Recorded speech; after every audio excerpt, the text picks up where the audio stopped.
Bro, What's up, bro? Are you back out like doing remote snow plowing again? no, I just wanted to play something. I was like, man, he's getting a lot of use out of that plow.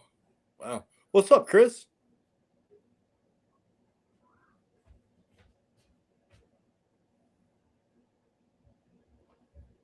How's everybody doing tonight? What's up, Chris? What's happening, man? Long time no see. Not much. We're under the The, snow, bro. the snow spell. There's not much that can be done. This morning I was out driving around and I'm like, man, this is the biggest bunch of snert I've ever seen.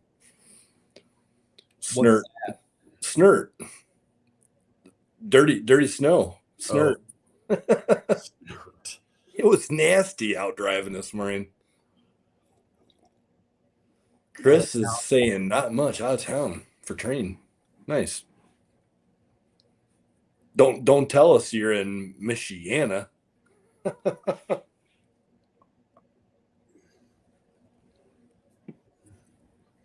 Yeah, man. Kirk, what up? There he is, the Kirkmeister. So I'm thinking about that's the Element sway bar. Is that what you guys used? Yeah. Yep. I probably need one now. Yeah. Because those shocks came in and they're super soft. And so now, since I took off the base camp shocks, I'm super soft and loose, and I'm going to need it. I'm pretty sure now. Yeah, probably so, bro. What are those 100 millimeter shocks you bought? Yeah. Yeah. Did they come with a like stiffer spring or anything? They're kind of lame, bro. I mean, Amazon shocks. Gotcha. Yeah.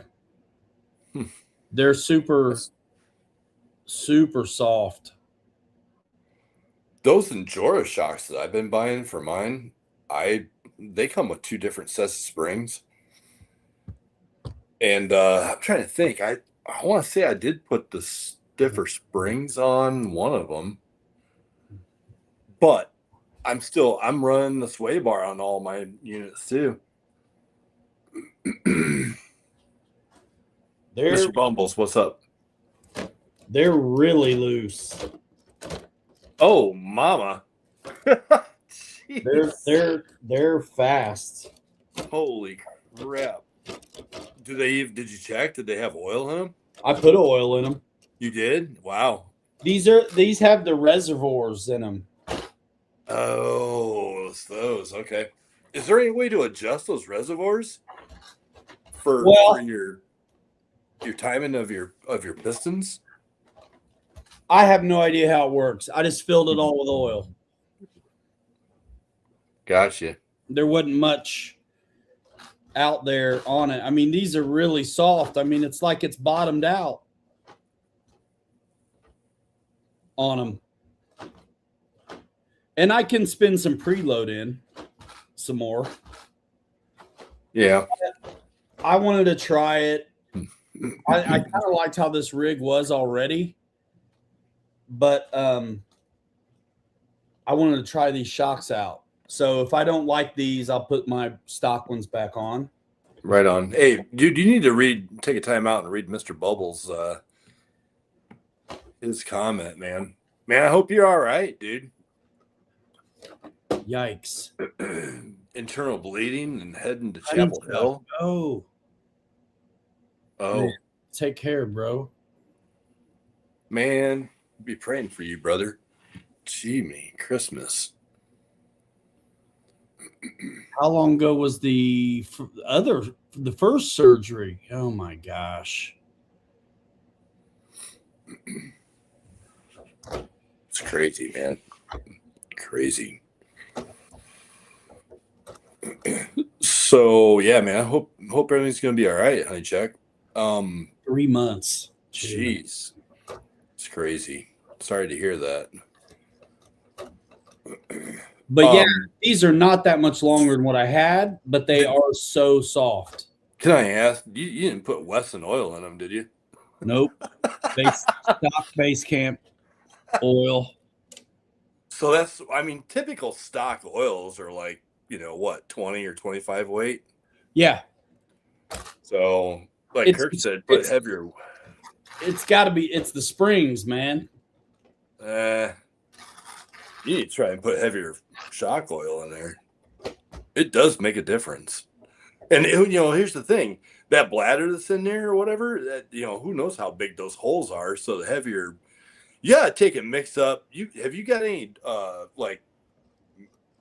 500,000 weight, like diff oil? Bro, I have what I have, which is the stock stuff. I'm going to drive it and decide what I think. Gotcha. I can play with the preload. I already have, but I can play with it some more. I can put bigger springs on there. But we'll see how it does. Yeah. I'm not sure I like it. The stock base camp shocks were pretty good. They were just a hair too stiff. Yep. Shocks can be a pain in the butt, for sure. For sure. Honey Check said they left something in me. Holy cow. Not shocked though, man. Golly. Man. What's Chris saying? I've wanted to get shocks with reservoirs, but I also seen there isn't much out there on how to set them up or bleed them properly. Yeah. I just filled them up.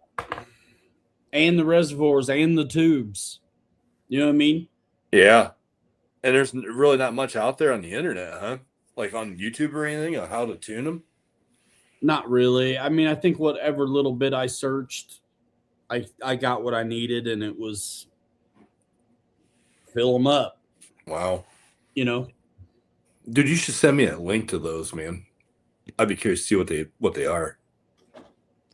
Yeah, I can figure that out. It's just if there was, they need some droop, like they're bottomed out. They're cheap Amazon shocks, dude. I can't believe that. I mean, I get it. They got the reservoirs on them and they're different than your standard shocks, but man, if they're bottomed out, yeah, there's something there that needs to be bled or properly, they're worked out. They're full. That's crazy. I mean, they're full, dude. They're full. So it's the piston holes are too big, the springs are too weak, the oil's too thin. I mean, there can't be much. It's like gas, spark, and air. Right? It can't be much else. Well, I mean, it sounds like there's like a bleeder screw or something that's not tight. That's allowing the shock to just receive and push out air, and it's just you're not your oil has nothing to compress against. I mean, it just kind of sounds that way to me. Oil, the air is the only thing compressible. The fluid is not. Yes, but that's why I'm saying if you got a bleeder open or something, it's gonna bleeder. It's gonna let that air come in and then go back out. There's no bleeder. I do suspect the seals suck a little, but it's been like this from the get. And there's O-rings and everything. I mean, there's no bleeder. They're full of oil. There's preload adjustments on it. Yeah, and I got 5/8 of an inch of preload already.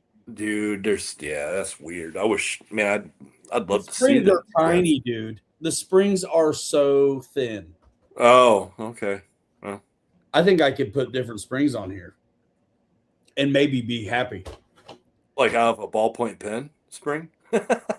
No, just other shocks. I've got So Oh the springs are normal size. They're normal size like any other no, they're 90 millimeter super shock. thin. Yeah, but I mean they're same diameter though. They're Yeah. just super thin wire. Gotcha. Yes. Yeah.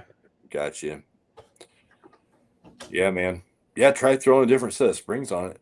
I'm gonna run it this way and see, and then. But I'm not impressed as of yet. Gotcha. Marty, springs? I'm shocked. Nice. What's up, flopping whips? But that's the install. What? Dude, that looks like something from like the DeLorean and Back to the Future, dude. Get rid of those kind of look things. cool, dude. They look cool, but they don't work worth a shit. Yeah, they're just really thin. I mean, dude, these springs are so fat compared to what's on here. Yeah. These are thin, thin, thin. Yeah, they're thin mints for sure. Yep. And that's a base camp shock. Have you got any extra shock springs laying around there? You don't need to rob from those? Yeah. I mean, those are easy enough. The perch, Yeah. you just got to move the perch.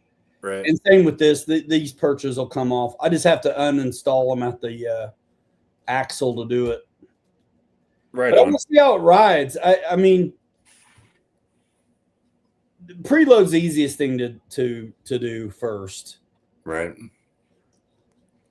Because it's the dropout that I want, but I don't want them bottomed out. Yeah. What does it do when you just drop it from like a foot off the table? Does it just? Oh, I mean, it soaks it up all the way. But Okay. if you're driving, Yeah. and you're already bottomed out, it's going to Right. throw you up. Exactly. You want it to take some. Exactly. Yep. But they sit fine, but they stay. It just thuds. Yeah. They just Yep. stay down. Yep. Yeah. I mean, if you're bouncing around, that's cool. But it just needs a little droop, right? Because they're almost bottomed out just sitting here. Yeah. Yep. But that's interesting. Yeah, but I wanted to try them. So Right. Yeah. Absolutely. So I will. I'll keep tuning them. What's up, Marty? Something different to play with. Yeah, I could stretch the springs. It's hard to do that evenly. I'd take them off and throw those things to the side and put those heavier ones on. I'll try to preload first and then go from there. Well, and you don't have any more preload to put in it, do you? Yeah. I got another ½ inch I could go. Oh. There's dual springs with a collar in between them, and then you've got your cup at the bottom and your twister at the shock body. Okay. All right. So there's 2 springs on each shock. Okay. Yes. I got a set of them, or I did have somewhere around here. And I'll get rid of the 2 and replace them with 1. Yep. And see what I got. Yeah, for sure. Yep. 100%. But I'm looking forward to see how it goes, though, with them. Yeah.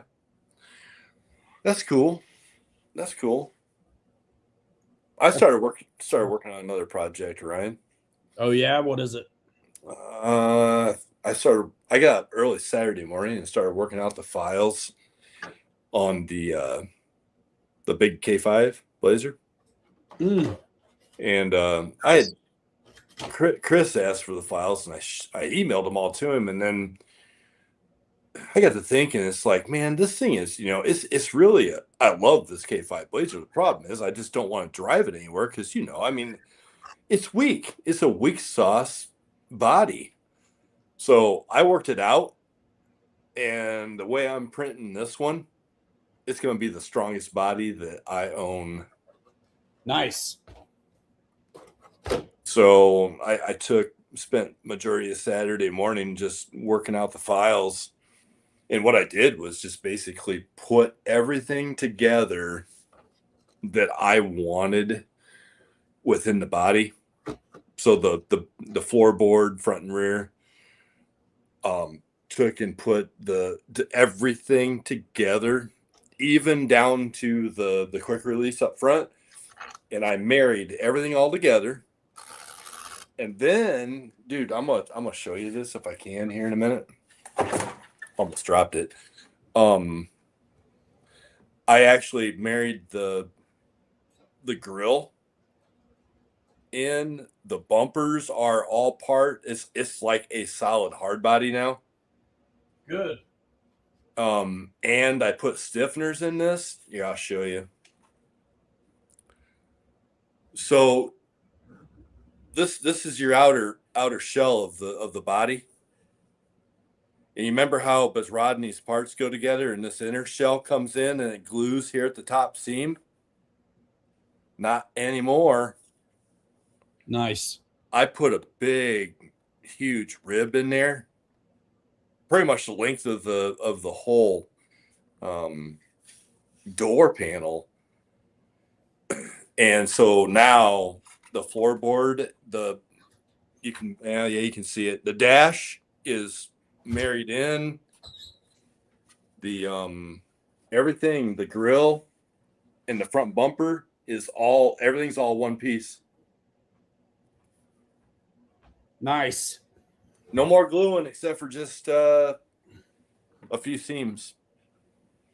That's what's up. Yeah, man. Yeah, Wild Bill, it's huge, bro. This thing is these trucks are big, man. So I got 8 chunks, brother. I started printing this Sunday morning, and I got 5.5 hours to go on chunk number 4 of 8. I printed off some of the Lozi Promoto spoke lacing jigs. I've sold a few sets. Oh, did you? Nice. I saw your post on, I think it was Book of Faces or something. I sold a few sets. Yeah. Nice. That's awesome.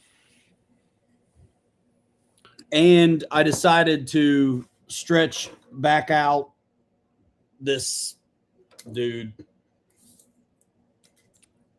And it's got the Morvair body sitting on it. For now. Who knows? But I've got plenty of projects. I still I have that one transmission, but I have the links. I have the stuff. I was like, dude, let me not reinvent the wheel for a minute. So I got a slider. I don't have the angled rod ends though for the top upper links on the rear, but it's okay. So is that gonna be 2-wheel drive then, or are you gonna start out 4-wheel drive? No, this is 4-wheel drive. Okay. My other pre-runner is still 4-wheel drive. Yep. As well. So this is just a crawler, man. This will be 4-wheel drive. I gotta tell you, after I've been running my 4-wheel drive, the Enduro, the Ecto, around quite a bit in 4-wheel drive, and after driving these things in 2-wheel drive and the challenge that they are, I'm not sold on the 4-wheel drive. I'm tempted, honestly, to take the front drive shaft out of that Ecto and just run it 2-wheel drive, just with the IFS2 system on the front of it. Just because. Yeah. The only reason I'm 4-wheel drive still is because I just haven't done it yet. And the 2-wheel drive stuff is awesome, unless it's slick out. Yeah. I love the 2-wheel drive stuff. It's a challenge. I love it too, but on the ice and snow, it sucks. Right. So that's why I'm not in a hurry to get that other one yet. And I'm still holding out for this Corvair body, bro. Yeah. For that thing. And they're making 2. They're doing a pre-runner and a full speed job. I saw that. 2 different paint schemes, a yellow one and a red one. Yep. It looks a lot like my Bug, the yellow one does, with the lights and stuff. But yeah, one's a pre-runner and one's going to be like regular trophy truck. Yep. But yeah, this here is just whatever. This was the parts deal, and so no hurry. It's the misfit. Honestly, I still got some rigs I get rid of. That Vanquish Phoenix. I'd sell Base Camp. I'd sell the Scout. Which Scout? Oh, that one. Mint Julep. Yes.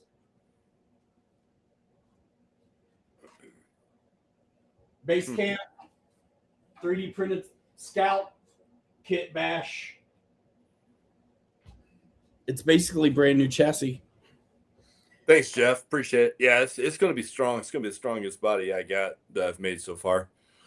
That needs it, dude. That laser needs it, bro. I'm gonna do this to every one of the files I have. When I bought the 54 Chevy files, yep, it's going to get that treatment too.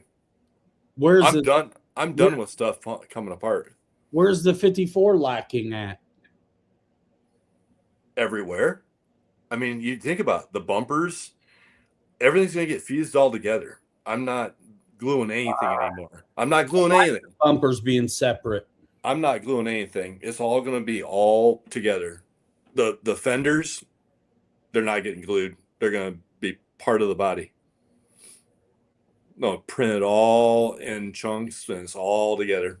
After seeing what I've done with this thing, the only one I'll keep separate is the Land Rover, because just how it keys together, they're pretty good the way they are. But these other bodies, they're all going together. And I'm going to redo all the files and everything and just have them all. So that way then it's done. Right on. You know, I get tired of us picking up parts off the ground. I get it. You like stuff, breaking apart. It makes sense because it's spot that allows it to happen and not go somewhere else. But, with now, since I've messed with this thing, this bumper being part of the actual body itself, dude, that thing, nothing's coming apart. That makes sense. Nothing's coming apart, man. It's solid as a rock. I'm just like, the crashes I've had that have knocked bumpers off. Yeah. Didn't hurt my truck. Right. Exactly. It just pops off the bumper. I want one that doesn't hurt any part of the truck. That's where I'm going, man. I get it. But if you break a bumper on one of those, then the whole body's broke. Yep. Then I'm gluing pieces back together. Yeah. But you know what? Dude, when you finally feel this thing, you're going to be like, yeah, this thing, the walls are thick as can be. The Blazer needed it for sure. It's a chunky monk, bro. But yeah, man, the Blazer looks so good, but it's like dainty. It's delicate.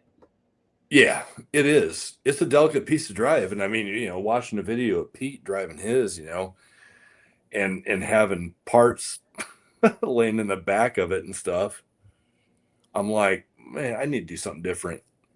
So I'm taking this approach, and I think it'll be a big, huge bonus to be able to have a lot more strength, especially in this one.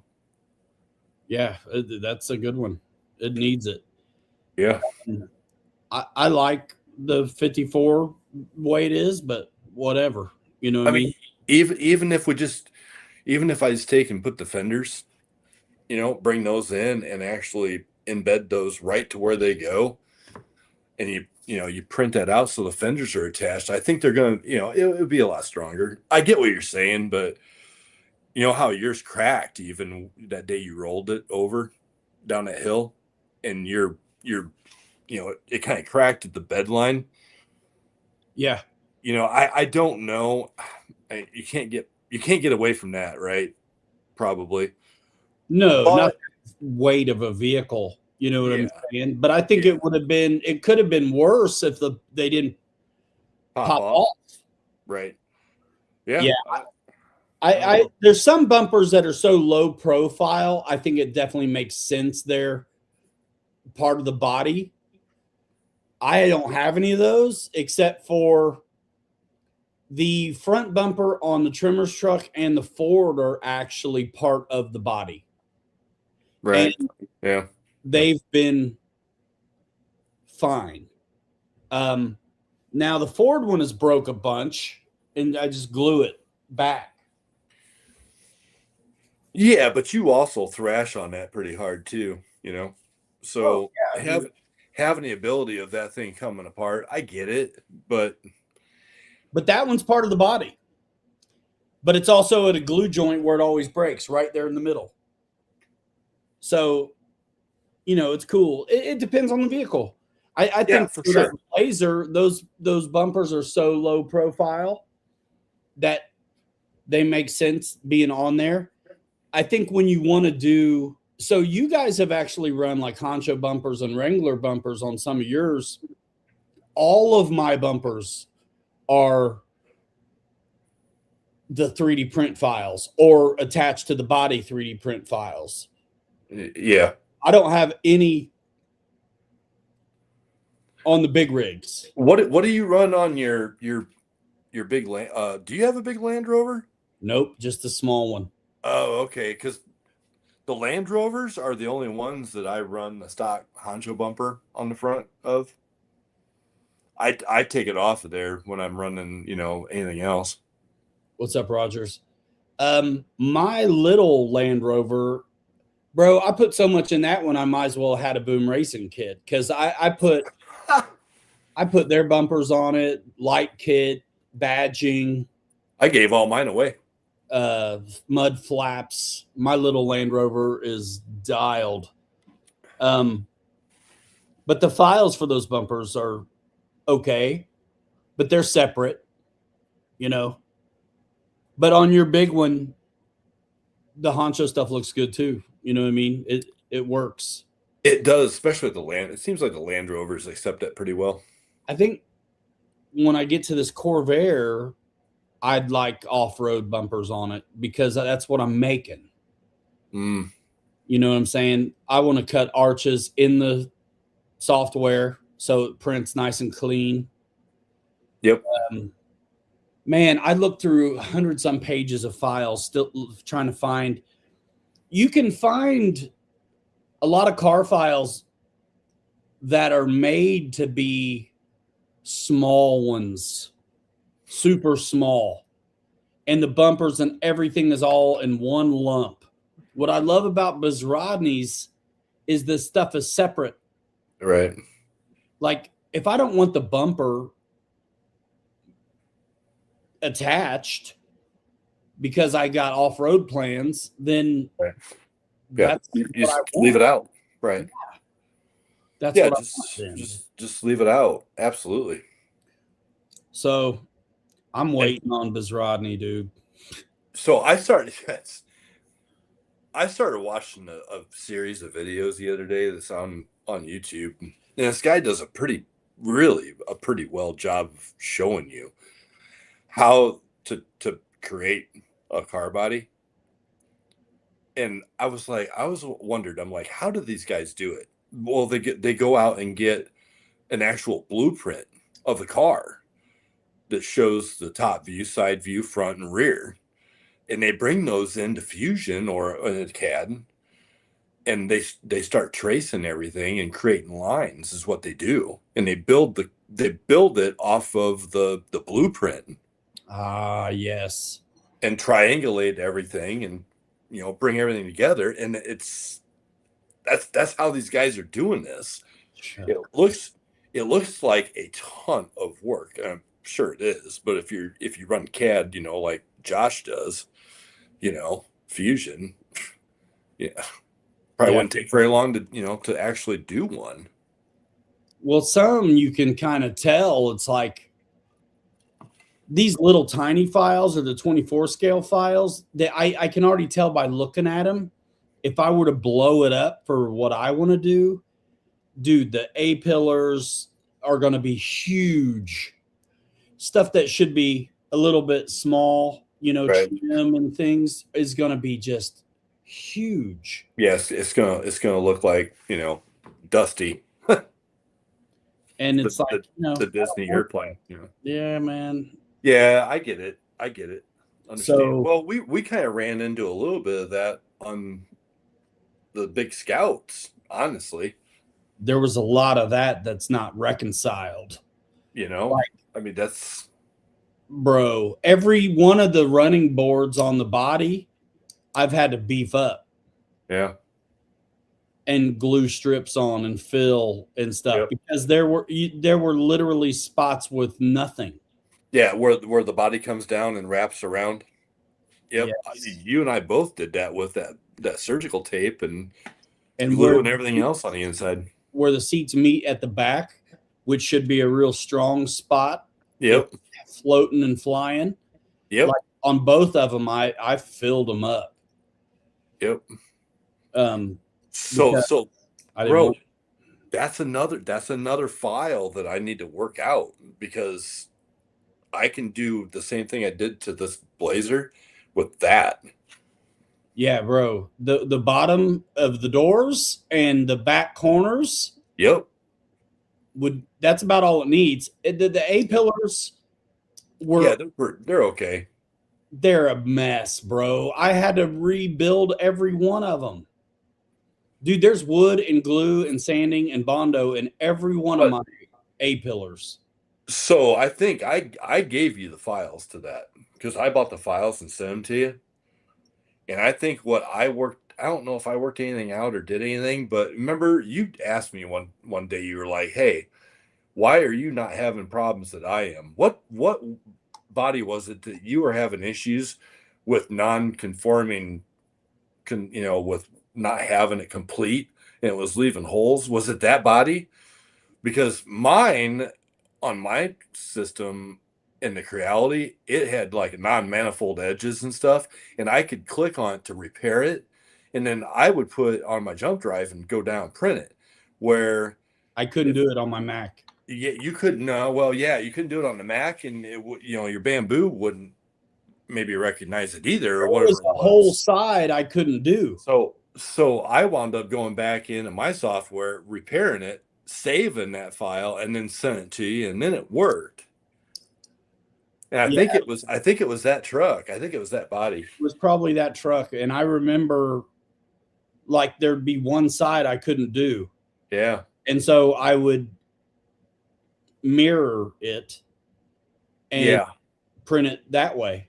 Yep. So I'm really two left halves, but one is inverted or whatever. Yep. Yep. I think I already had it figured out by the time you did that. I was just like, well, I mean, I'm slicing down the middle anyway, so I just can mirror the piece and print it again. Yep. And that truck has gas caps on both sides anyway, so it wasn't a problem. But yeah, dude, the A-pillars, I glued in either plastic strips that I printed off or wood coffee stirs in those A-pillars and then finished and glued and filled and stuff on both of them, the big one and the little one. Yeah. Yep. I remember you had to work them out, but like mine, it came out actually okay. So it must have been part of the repairing of the file when we must have been, because it was weird. Yeah. It was weird in a couple spots. That's crazy. Which is why I really started off not being a fan of that truck because of the files.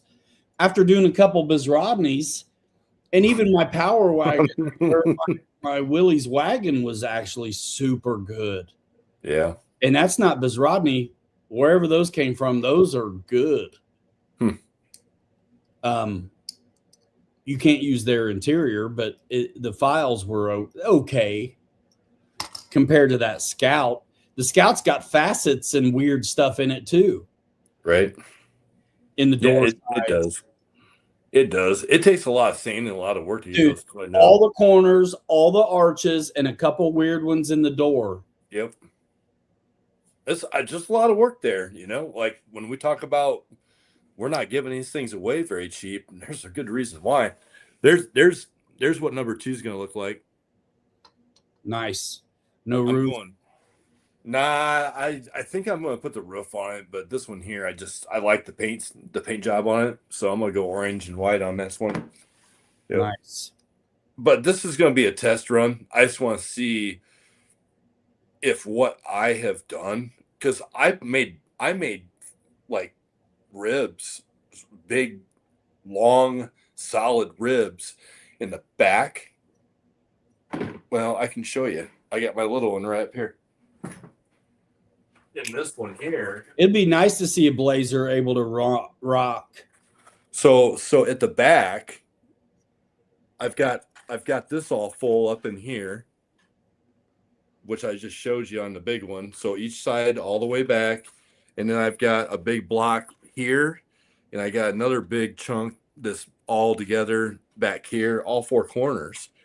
So, and this is all part of this floorboard. Everything is all together now. Sick. I might actually want to do one now. It's yeah, it's solid, bro. Now that it's not a jewelry box made of porcelain. Yeah. Those look hot. Those are hot. Yeah. Yep. It's gonna be a wild ride, man. See how this thing comes out. But the other thing that's cool about doing it this way is it gives you a lot of surface to glue on too. That's fantastic. I mean, dude, look, I mean, that's like a good. So good. That's probably 1.5 inches of surface there. That's awesome. No, that's what we've never had. Yeah, it's always like a 1/4 of an inch or less. It's the body. It's that as thick as we got, 3/16. Right. So, and if you noticed, I went away from my seam is right here. I got one seam from this bend right here at the hood line down here. That's probably about 2.5 inches that I have to, repair before we paint. This, it's hard to see, but this piece for the windshield frame, I mean, that was a pain in the butt to try and put in and get it set right on my big one so that the seams were all looking good. So I have the seam here. There's no seam at the door. The next seam is at the door. And there's one more seam that's going to be right over the top of the center of the rear wheel well. Nice. So there's only on this big long body, there's only 2 seams on the side that are about 2.5 inches long that you have to like work out. That's it. That is it. Nice. Yeah. And you have to do it there like that on the front because otherwise you're into your windows. Yeah. You can't really scoot it back to get with the front seam of the door because you'll be into your A-pillars. Yep. And then you got a mess there to clean up. You don't want to do it there. No. So I've really I sat back and thought about it and was like, what do I need to do here to make this super, super easy and super strong? And I think so far, I feel like I've accomplished that. The only bad downfall to doing it this way is this main chunk in the middle here, the door chunk. This one and the other side, you really have to basically work out your interior, like your door card, and paint that and finish that out what you want it to be before you glue that to the front or put anything else on with it. And you want to work out what color you want to do your dash because your dash is part of that too, which is okay. I mean, yes. Okay, you let it dry and then you cover it up with if you don't do the roof or you make the roof removable, then you probably could do it later. But if you're doing the roof, you got to do it ahead of time. Exactly. Yeah. Yeah. So I'm like, you know what, this makes sense. So I'm trying to figure out how I'm gonna do this prep wise Because once the I get the floor's thing. in there already, so it's not like you can come up from the bottom. Exactly. Yeah. And this one has the clean floor cut out because I cut everything all out for Pete's version. Yeah. So it's all nice and clean. There's no cut through anything, saw marks or anything like my number one. But I had to do that to the first one. We always do. So we know where we're at. And then I go back and work it out in CAD to get rid of all that stuff. While you're doing all that, where if you know where you have to seam it, have you thought about um Pinning alignment it. tabs? Yeah, Pete and I talked about that the other day, actually, back and forth in text. I've been tempted to do alignment tabs, but the problem is if they are not exact, then you're fighting them. You know what I'm saying? You got to put them in before the slice, but then they don't work. Well, you got to put because then they're getting sliced too. you have to put them in CAD. You know, you have to put them in CAD, and then you have to save the file before you even like slice it. So you know, it'd be like alignment tabs, like what's on the Land Rovers, but you'd have to do it in CAD because you'd have to mark from the top of each one of those down so far where how long you want them and where they need to be at. That's what I'm saying. If they aren't exact, then you're shaving and trimming to get everything to fit right. I honestly, with what little that I have to do on this for seam work, I ain't worried about it. Here's a thought real quick. What's up, Fred? So let's just say you got these two pieces joining, and for your alignment tab, you're thinking of like a mending plate. Let's just act like a thin rectangle on the back. Yep. So you'd have to put this in where you know the cut's going to be. And then they would be right on both pieces. Right.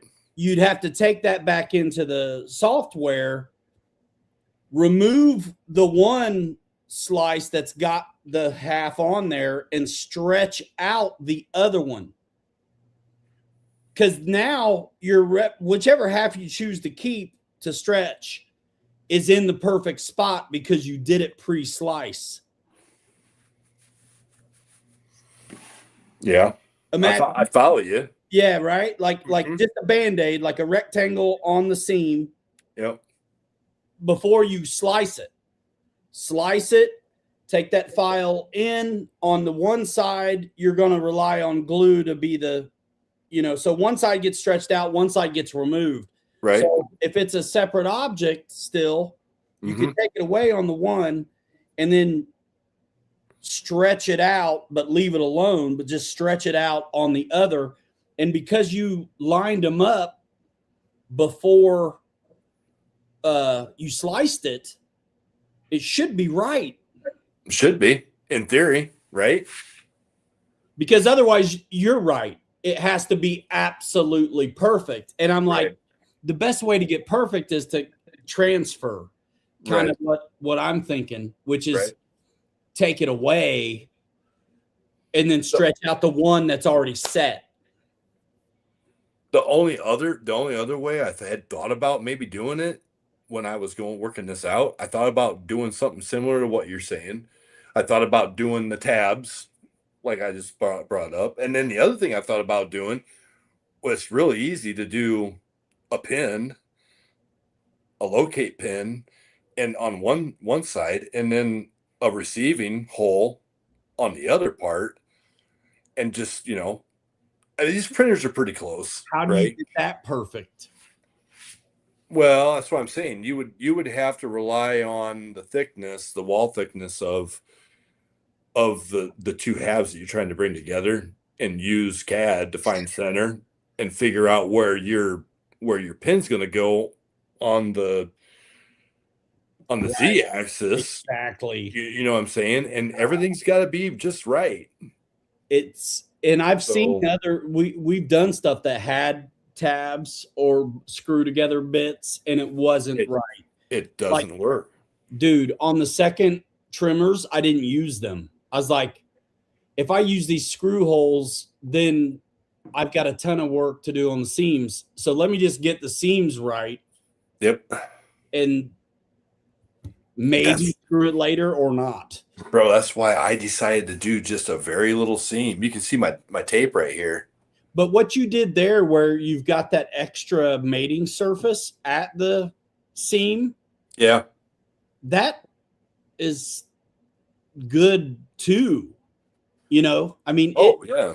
it's not necessarily an alignment tab, but if you created those blocks, so to speak, if you could clamp them together and they, in a way, would be. They would come together. Yeah. You'd still have to glue it, but you would have to glue it anyway. So, yeah, right. Whatever, you know, something like that. That's not even a bad idea either. Even if they get sliced, as long as you could put a clamp on it. Like, dude, even something like this. Look at this. These little things, they make big ones too. I mean, it's pretty much dialed, dude, right there. Look at that. They make big ones of these. Oh, yeah. Yep. Just enough material to get on. Oh, yeah. And it would still slide, and then you could kind of tack your, you know, we're doing okay gluing them as is, but it's like anything you can do to make them stronger is cool. Yeah, I'll tell you, this Gorilla Tape, I use just a little bit of it. Check this out. And I use a little bit of the Gorilla Tape just to hold it where I want it, and I make it so it hinges away from the glue line. And so I'll open it, I'll do the glue, and then I'll bring it together. And then, because I do this by myself like you do, and then I get a hold of it and just get it right where I want it and have the tape help me keep it in place. And it really works pretty well, honestly. Yeah, I saw what Chris just said. I try to do my tacking on the inside or the back. And yeah, dude, it's my stomach, my hands, my third hand, like everything, whatever, to get it to stay put. And then I'll really run the whole joint. And then I'll do that tape thing and whatever. Yeah. See, you guys, so to Chris's point, so you and Chris both are using your printer software to slice your parts. I am not. I have never used my Creality printer software to slice anything ever. Why? I have never have. I've done it all. I've always done all of my cutting and whatever I'm gonna do to make it work in Mesh Mixer. I'm comfortable with it. I'm there anyways, finding scale, so I might as well just use it. So I find scale in Bamboo too. Like I do about everything there, except for making stuff out of nothing. Yeah. So I mean, you use what you're comfortable with. Me, I'll go into Mesh Mixer or I'll use Fusion 360 depending on what I'm doing now. And then all I do is say I export these files as an STL, and then I just convert it on my dinner plate for my Creality software. I just create the G codes and go. But yeah, you guys do it right in your software for your printer, but I do everything else outside. When I set the thing to cut, it immediately puts it right in the center. Yeah. So like when I had to mirror those pieces, yep. I wasn't going to be missing a middle or have too long of a middle or anything. Yeah. But I can move the cut also. Right. Yeah, same thing as Mesh Mixer, same thing. When you want to do a plane cut on something, it starts right in the middle. So you can roll it, get rid of half of it, save the file, and then Control Z back, and then roll it the other way, get rid of it, and then save the other half, and you're done. So yeah, it's all the same. You know, I just hit mirror, one button. Right. It's already on the plate. It's oriented the way it was the last time, but now it's facing, it's the other mirror side. Right. Bamboo. It's all in how you want to do it. I mean, Yeah. I'm moving stuff, orienting stuff to figure out what gives me the best fidelity. I don't give a damn if I got used more filament or not. I don't care. I go for more of like what's going to give me the best print, so I got less work on the back end to do. And that's what I do. I need to get off my butt and buy a recycler for this stuff. Honestly, I've seen posts about them, but I think they're all vaporware. They're like crowdfund, like it doesn't exist yet. huh? From what I saw, I'm sure it does, but Right. Well, it's like, I mean, we grind up a lot of our raw material stuff at work. If it doesn't have a tape line on it, it's getting ground, and we call it repop. So I mean, you just reuse it at like a 25% repop. I would love to be able to melt this stuff down and be able to recycle it and turn it into another half a roll of filament. bro, especially on the big ones, man. And you know me, I would cut stuff I didn't have to cut to save time and filament. Right. Yep. But I save print time and filament, but I've created more glue joints to have to deal with. But knowing what I'm going to do anyway on the finish, you put them where you want them, where you know you're going to work anyway, kind of. And yep. Absolutely. And wherever you start out at with the 3D printing stuff, that's where your home is. If you're working in Bamboo, software, and you're doing everything that I'm doing, that I felt at home in Mesh Mixer and doing it that way. Everybody's got their own way, but we all end up at the same crossroad. yeah. So, it's just cool, to be able to have different techniques and different ways to do it. That's why I like working with, between Fusion and Mixer, because, I can combination. I'm putting all this stuff together and going, okay, how do I want to do this to make it stronger? Because I love the Blazer body, but it's weak. Yikes. Oh no. Jeez, so wheeze. Yeah, man. I mean, I can see what's happening with my phone, but there isn't a lot. I've not even tried to do anything really with my phone other than start or stop. Right? Or see what your progress, where you're at timeline on printing. Yeah. Wow. Hard drive crashed. Been stuck using my phone. Man, oh man. I always get an external hard drive.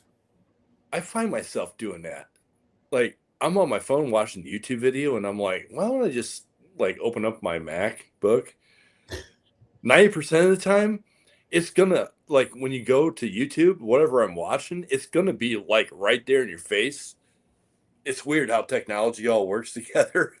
Oh, yeah. It's like, oh, hey, I can open my Mac and I got like a 15-inch screen. I can just watch it here. Yeah, the same video's right there. Right there.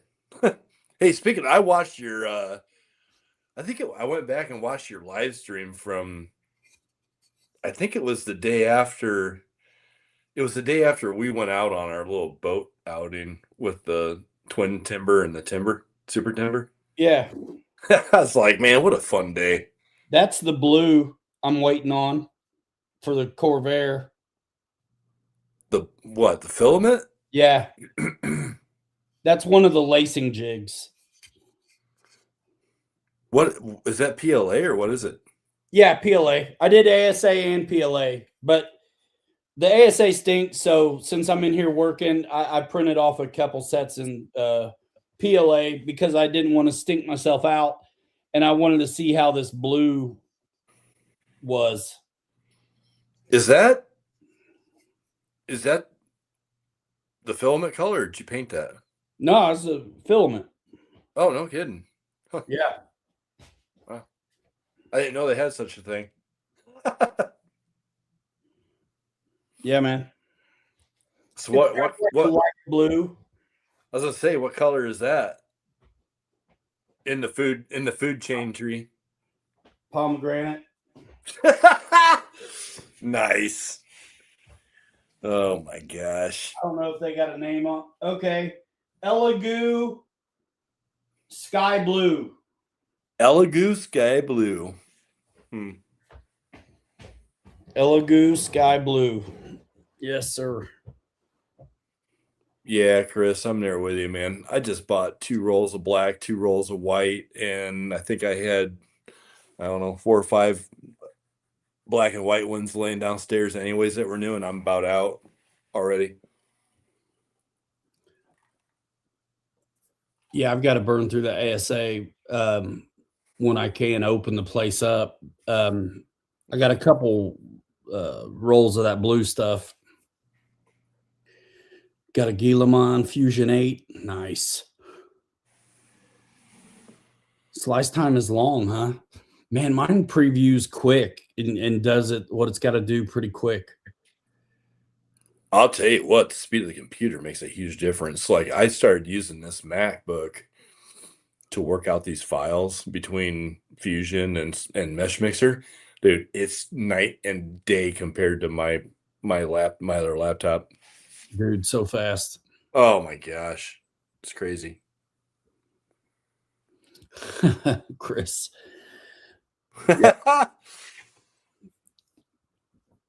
Yeah, the SCX 30s should ship in a day or two. That little K10 I ordered. Oh yeah, I was gonna ask you. I figured you probably had that by now. Was that a pre-order thing or what? Yeah, new release. Oh, gotcha. Have you flown your 10th anniversary timber yet? It's been super, super cold and windy. They do have skis for it. That's a new thing. They're pre-order. They're in the option parts list. I was thinking about them. And I've been working on this bathroom any spare time I have. Every day except Wednesday and Sunday. I'm working there too on that bathroom. I didn't do Monday because I wanted to watch IU beat the Hurricanes. And they did. Barely. It was a good game, but it's a really good game. They decided not to call PIs or roughing the passer or targeting that day, which is kind of okay. But man, they probably sold them all, Chris. That Kennesaw Hobbytown is one of the best ones in the country. So is that in Georgia? Yeah. It's an old movie theater or something, I think. Oh, no kidding. It's huge. Oh, jeez. Wow. Air Marshal used to talk about that place because he would go there. I wouldn't want any part of it. I'd be, if I went there, I'd be like Chris at Uncle Ryan's little hobby shack behind him there. Northside Atlanta. Yeah. That's crazy. Yep. Yeah, I don't know. I can tell you this much: I'm getting cabin fever for getting out and pre-ripping. I need sand and about 4 or 5 of us just ripping on a beach somewhere. You need to go race at 5 Star now. They got an indoor. Yeah, I saw that, bro. Kirk and Sean went there racing. I think Saturday or Sunday. I don't know I think he's got an oval inside and off road. I don't know about the oval, but he definitely has the oval dirt there. I don't know if they set up oval and then they added and then they changed it to off road, or he's got both. But it's nice. It is, yeah. And they got that wall where they can go up and turn and come back down. It's pretty cool. Yeah, that's crazy. Kirk and Sean, they raced there on Saturday or Sunday. I think it was Sunday. I need to go back. I haven't raced for a while. Summer. I did. Chris says he's right down the road from it right now. Oh, man. Go, Chris. Go. It's not too late, man. If you already upset the wife, just go buy something else. Yeah, what difference does it make? Yeah. She's already mad. You're in trouble now. Who cares? Yeah, I'm about to set up a Shopify for used rigs. I thought about it. Do not take that advice. I knew she'd pop in. She's like, you got to come home sometime. I think she's been a fly on the wall at this show so far tonight, and she was just waiting for the right moment for somebody to push her buttons. I think that happened. Lived in Kennesaw, mid-90. Nice. Mid-90s. Wow. Bro, that was always our class theme, man. Still alive in 95. I was either out at sea or surfing a couch in the mid-90s. One of the two. Yeah. Surfing the ocean or surfing the couch. Take your pick. Nice. Yeah. Mm-hmm. Too busy getting beaten up by our son. Don't let him know that there's stuff out there to be had on the internet. He thinks it's all coming from dad in the mailbox. Hey, Dad, the FedEx man's here. Ryan shipped you something else. Man, I tell you, I go to the porch and it'll be my wife or the kids got something. I'm always like, dang it. They caught me. Well, no, it's not for me. Oh. It's for them. It's like my kid, my kid collects shoes like we do RCs. Yeah. And then the girls, they're into clothes. He is too, a little bit. And so what money he earns, he's buying. I can't be mad at him. Look what I do. Right, exactly. He learned from the best. At him, he's got a bunch of tennis shoes. He learned from the best. Now, if you could get him into RC, and then his stuff be showing up the doorstep, and you'd be opening it. Until he's done worried about being cool, there's no way it's happening. Yeah, I get it. Now he wants an SCX6. Yeah, man. I was hoping to have mail call today. I ordered some shock keys, servo, and a set of really cool, old school looking steely beadlocks from RC Chop Shop. Oh, Brett, what up, man? Yeah, man, good to see you. The Chop Shop, huh? RC Chop Shop, dude. He buys, he'll part them out. So he gets cool stuff in all the time. And dude, the torque specs on the stock Vanquish servo on the RTRs is good enough for me. $15. Wow. Huh. RC Chop Shop. Tell them I sent you. I'll have to go check that out. Bro, I go there and Jenny's RC a few times a week to see what's up.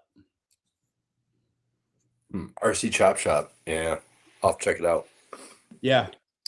I frequent Jenny's once in a while, but not too often.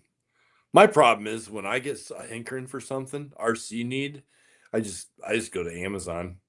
I'm like, I know I'll find it on here.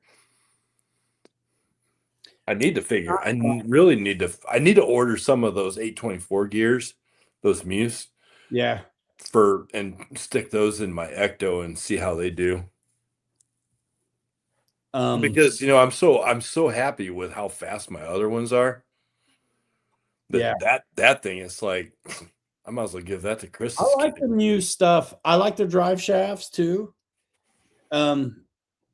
Yeah, I like that stuff. All right. I tell you one thing I never do find on Amazon though, and that's a correct description for a 10.3 transmission. Bro, they lie. You look at the pictures in the bolt pattern and you're like, no, that's the 10.2. Which 10.3? because there's the 10.3 front transmission and there's the 10.3 mid, like base camp transmission. So when the description says SX 1, 2, and 3, they're lying. Yeah, for sure. 100%. I think the last What? I think the last Enjora transmission I bought on Amazon was for a 10.2. It worked. It was fine. Yeah, if you got it for a 10.2. Yeah. Because the 10.2 is the 10.2. But the Yeah. 10.3s are multiple variations. Right. Well, on some of them, right? Yeah. CJ7, early Bronco, Rubicon, Gladiator, different mounting than the base camps. Right. That's what I was saying. Yeah. Yeah. But they're all 10.3s. But the Right. 10.2 is the 10.2. So if you got a 10.2 skid, you're good. But it's a completely different transmission. Yeah. But if you buy 10.2 parts for a 10.2, it's right. But the 10.3 stuff is a lie. Yeah. It's, yeah. You got to be careful there for sure. I mean, I already know. And the adapter bullshit they send with it is not, that's not it either. You might as well just send me some double-edged sticky tape. It doesn't get you there. I mean, I'm gonna have re-tap holes in the perfectly good skid for if I want to use that. Yeah, it's not worth doing that to that skid for that. It's kind of not. I'm kind of holding out. This is a spare part deal anyway. And that's your 10.3 base camp? 1 out of 6 of them, yeah. Yeah, but it's, yeah. Yeah, I'm not going backwards with the 10.2. If I had one, I would, but I everything's 10.3 base camp, or I'm not tearing apart CJ7 because it is what it is. Right. And the Bronco's gone. And I got rid of the Rubicon to you a long time ago, and I never had a Gladiator. So I'm all base camps basically, except for the CJ7. And then as far as axial goes,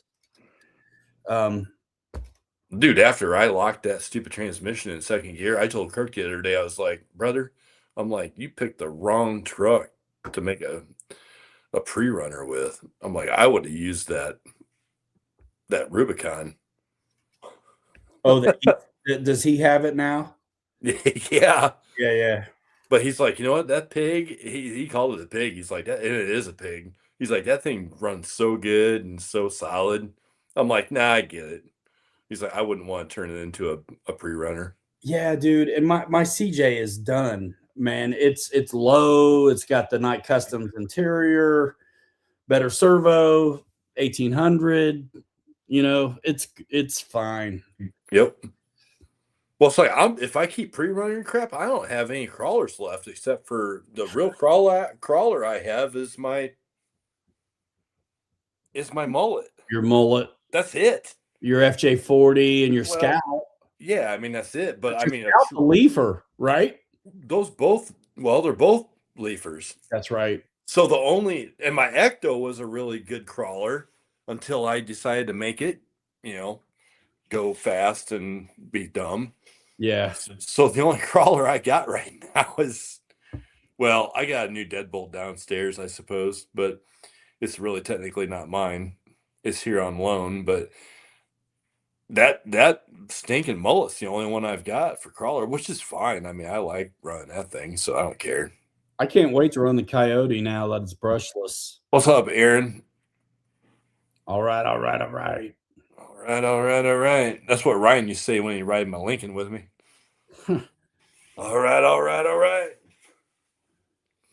And then you get pissed off because he had to push a button to get out of the car. Me, you, McConaughey can't figure out how to get out of this thing. Love it.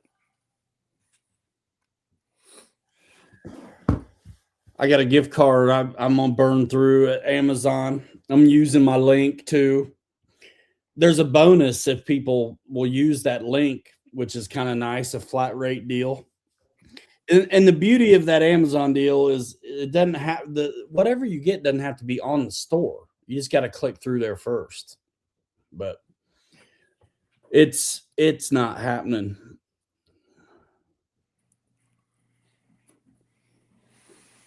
Oh, Fred. Hey, buddy, get down. I retired at 21 until I was 35. And then I went back to the workforce. You had to come out of retirement. Yeah. Nice. Yeah. Hey, we've all been there and done that, Ryan. We're all in the same boat. Midlife crisis. Working harder than we ever have. I was rocking and rolling, dude. Playing around till we were in our mid-30s and decided to take a hiatus for 5, 6, 7 years. Yeah, man. I eventually one day I was like, okay, I'm not a college kid anymore. And I was like, I'm kind of done with this. Yeah. Yeah. It happens, man. And you wake up one day and you're like sporting 50 and you're like, what the hell? I'm like, I'm gonna marry the next one. And actually I never wanted to get married, but I wanted to marry her because you have to. I had to keep her. Right. With no ultimatum, but it's just like that's who this is. Right. And I'm good with that. Nobody else was the one, but yeah, I'm like, let's do it. So I got married at like 35. Right on. Yeah. Right on. And then you had to come out of retirement and go back to work. Yeah, I had come out of retirement just a little before that. Craig, what up, man? Yes, last week I built the new timber, programmed it, did the floats. Yeah, I think I saw that. I think I watched it back at like 3 o'clock or 4 o'clock in the morning when I woke up. Yeah. Hey, everybody, someone come and save me. My son turned this off for Miss Rachel on my TV. Is that like a little kitty person? Or are we talking like Rachel Ray? He's not into cooking shows. I tell you, I'm in a cooking show right now. I am starving. And the chili's amazing, but 3 days in a row, I'm like, I'll pass. Right. This time. Yep. I'm doing a almost 3-pound meatloaf tomorrow night. Usually I do it on my smoker. Question. What are you using the meatloaf for crackers?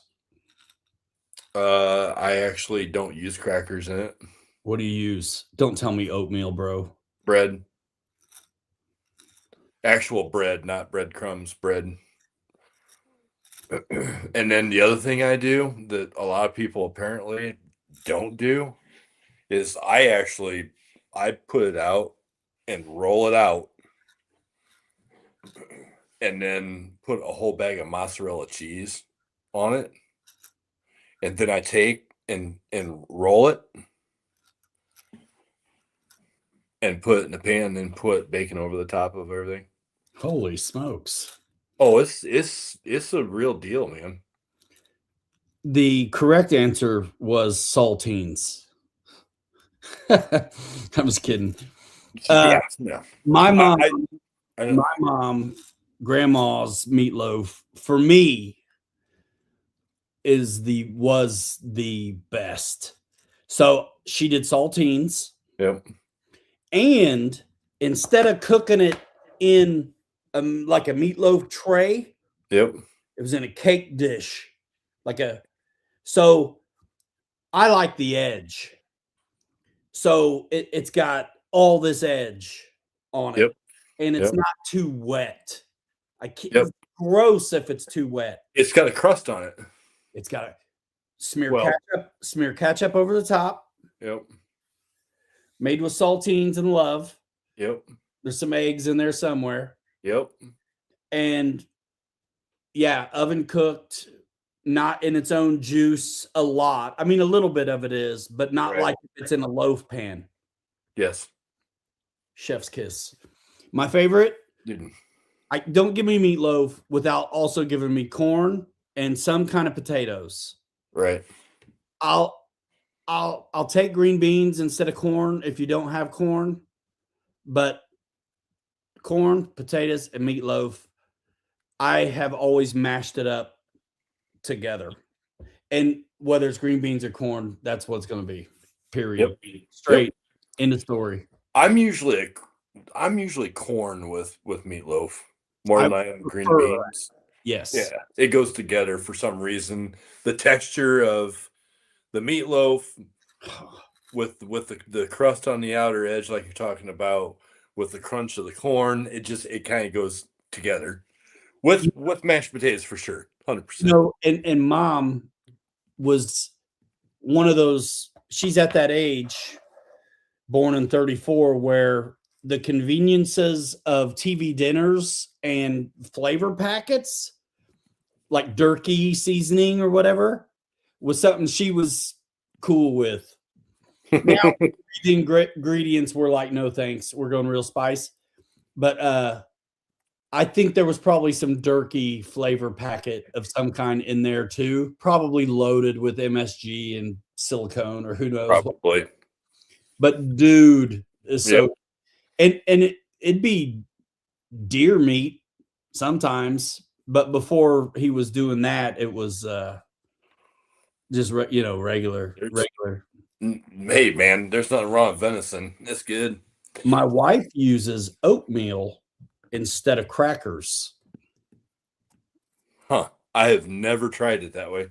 It's like oats. It's fine. Does it change the flavor of it at all? I mean, does it have a different? A little, but not by much. Got you. Dude, I'm telling you, have a roll. Bro. Zesta. If you're nasty.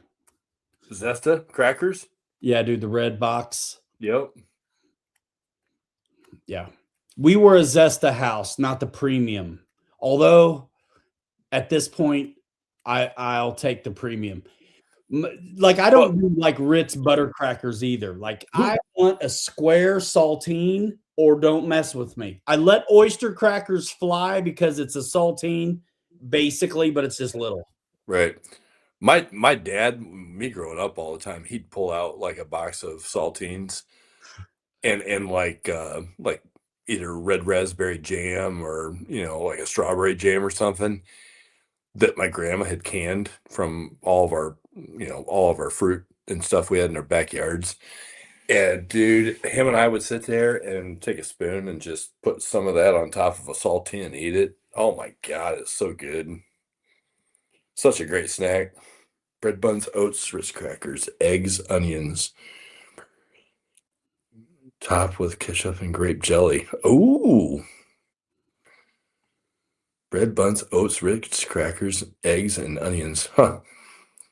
All right, Fred, I'll try it. And you know what? Seeing as how we're sharing secrets here, Fred, I'm going to go ahead and throw another one out there. And to all 22,000 people that watch this show in the next 24 hours are going to try it. There's going to be half of them that try it. A boneless ribeye between 3/4 and 1 inch thick, Ryan. Nobody's going to believe this, but it's true. Put a thin layer of Miracle Whip. Oh, I believe it. On both sides. Yep. And sprinkle some Lowry seasoning salt on there and some Tony's Creole Cajun seasoning and put it on a hot flame. It'll be the best ribeye steak you've ever had. Mayonnaise is underrated, dude. The best grilled cheeses are made with mayonnaise instead of butter, dude. Miracle Whip, not mayonnaise. Miracle Whip. Do not use mayonnaise. Use Miracle Whip.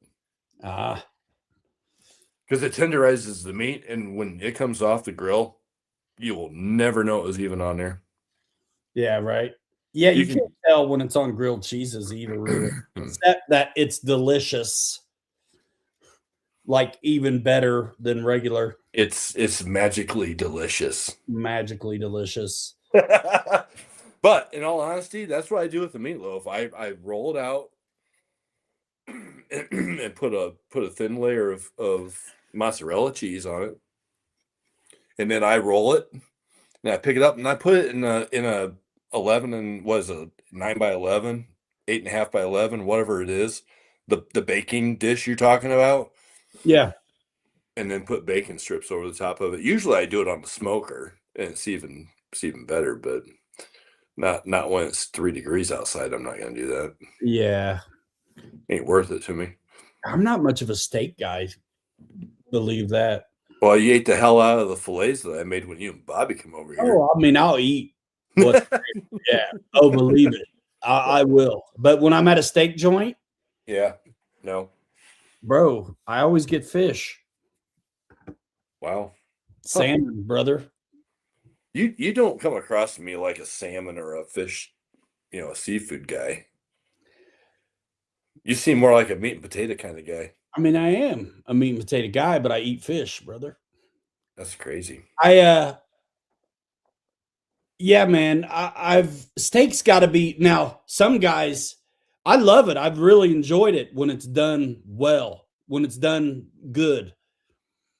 But just drive by body piercing like steak from some joint out in town. It's Yeah, like, no. man, I'm sorry. I'll wait for my buddy to make some Right. and put his foot in it. Either smoke it for a day or grill it at your buddy's. Like those, I'll Yep. tear it up. Yeah, But yeah. at one of those restaurants, man, I really do like me some salmon, bro. And so I'll get it. And usually you can get it blackened or Cajun or something. Right.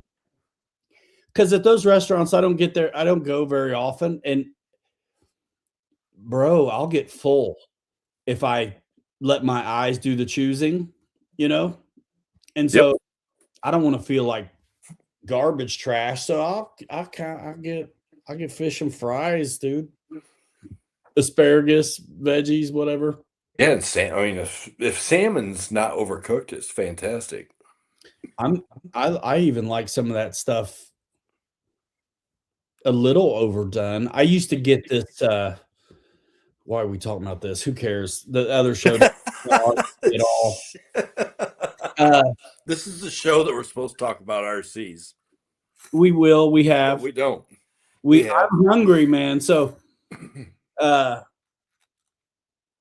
there was this restaurant where I'm from, Mezzaluna, that I used to get this quattro formaggi pasta, which is kind of like Alfredo, but it's got gorgonzola cheese in it as well. And they offered it with a blackened tuna.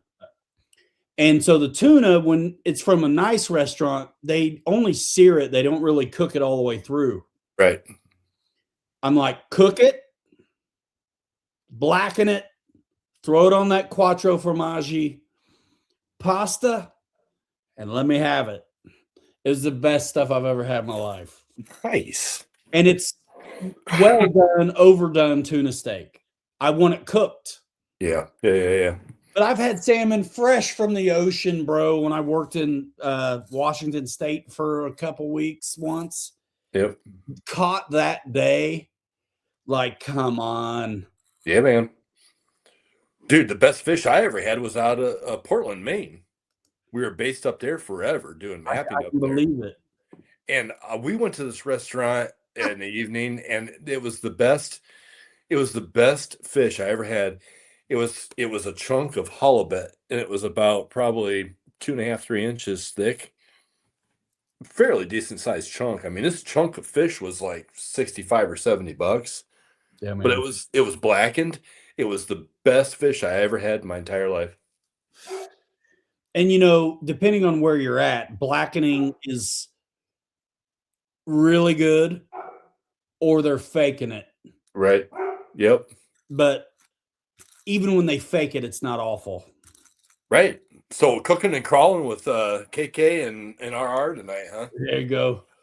Nice. You know what? I think we're gonna start broadcasting once it gets warm enough out. We need to start doing trucking Tuesdays. You know what we'll do? You ever see those posts on social or like short form where they've got basically split screen and the one thing has nothing to do with the other. Yeah. Yeah. and they're trying to get your attention two ways. I think we do some crawling and some sizzling. You know what I mean? Like, I'm in. Let's do it. yeah, I'm in. crawling and cooking. I am down, dude. We can do some flying and filleting this next summer And we too. can AI ourselves into good looking babes doing the cooking instead of ourselves, and we'll go viral. Oh my gosh. Nigella. Man, don't get too crazy on me. I just I got learned time how for to all that. I just learned how to start making stupid thumbnails with Instagram. Man, come on. I feel old here. Get, let's not go AI yet. Dude, that's my industry secret, bro. I go to the Instagram stories and make most of my thumbnails. That's what I'm doing now. Screenshot that son of a gun, crop it.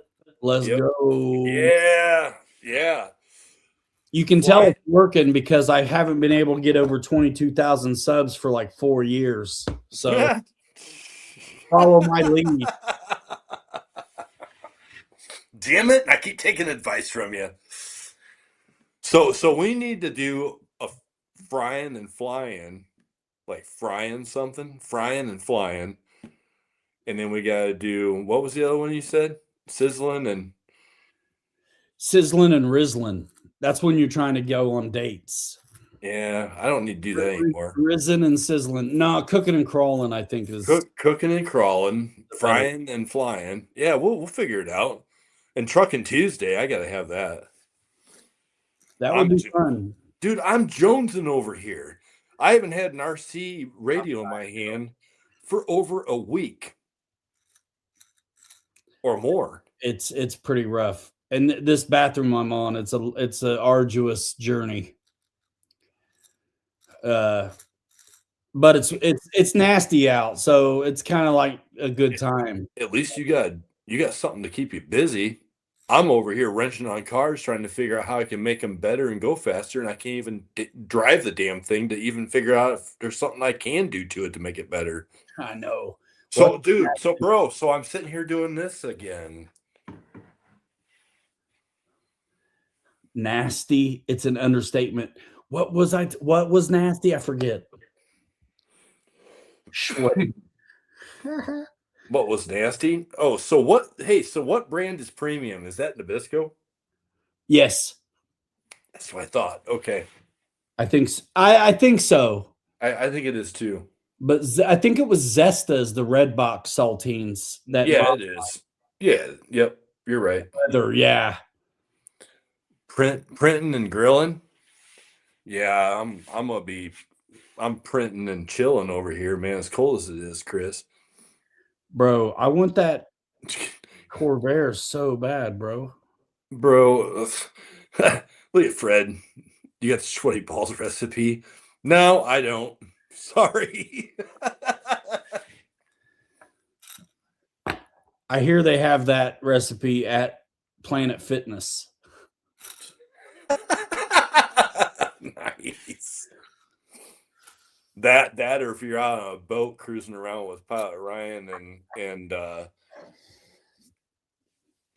Bobby K in the summertime, watching them fly these airplanes and almost taking your head off. Yeah, man. That's good times. Yeah. Jeff, what's up, man? I know I've seen Jeff in here quite a bit tonight. Sorry, Jeff, I hadn't said hi to you. You still got that GB? You want to sell it, brother? Make me a deal. Let's go. Shoot, Jay Woody. Yikes. Boot up my SCX6 wrecker cab. Nice, man. That's awesome. Dude, if you do Facebook, post it up on the RC3D Fab Factory page. Dude, I'm working on gluing up my new Blazer body. Yeah, you're making it strong enough. I may actually want to do one. Getting it done. Come on, Jeff. He says, I don't think I'll be selling it. Selling what? I told Jeff, I said, you ready to sell that GB to me yet? Oh. Let's make a deal. Shoot, man. Are they? They're probably in stock. I think they are. How about yesterday, KKRC said there's an air tractor in GB at Hobbytown. Yeah, well, there's an air tractor here in this house, but the problem is the air tractor is not a 2-meter air tractor, right? That's if you told me there was a 2-meter air tractor there, I'd probably be in my car tomorrow driving to wherever the heck it is you are at, north of Atlanta. Kennesaw, baby. Oh, I used to go out to flying lunch break sometimes. Right on. That sounds nice. Flunch. I kind of like that. Flunch and crunch. Fantastic. My hour goes by fast. Why is it that an hour when you have your own time during the day goes like that, but then the workload goes super slow? Exactly. It drags some days. It just drags on. My work, it can feel that way, but it doesn't ever let up. And if it does, you've got plenty to go back and attend to. Yeah.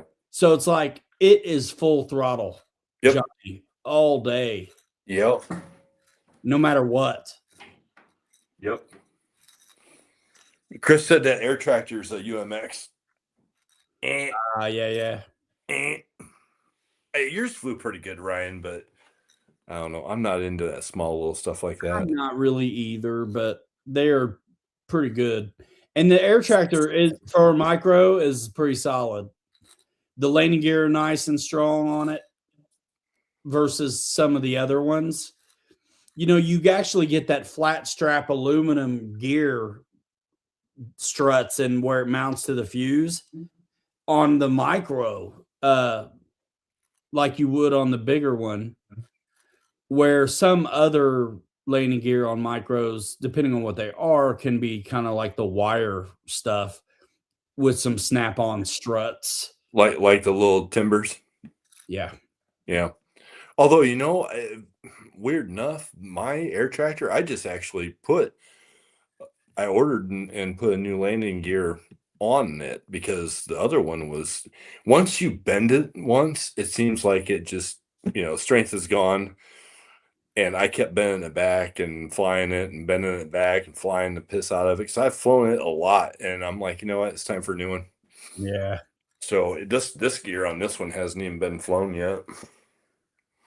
Because I don't fly anything anymore. All I do is just take them with Ryan to the fairgrounds and sell crap. I want to fly though, bro. Dude, I want to fly my Eagle again. Yeah. And we need to get the 28s out, the T-28s, and do some ripping together. I've got a handful of new ones that need to see the light. Yeah, well, if it could ever get above 5 degrees in northern Indiana, maybe we might think about it and not windy. I'm about to, if it gets nice enough, I'm about to hat cam it, even though I don't want to. Yeah. Ugh. Bye-bye A10, hello air tractor. Yep. Dude, I got one of the old original free-wing 80mm A10 pigs down here that eats 2 6S packs, like in 2.5 minutes. Thoughts on RC Tonka Winnebagos?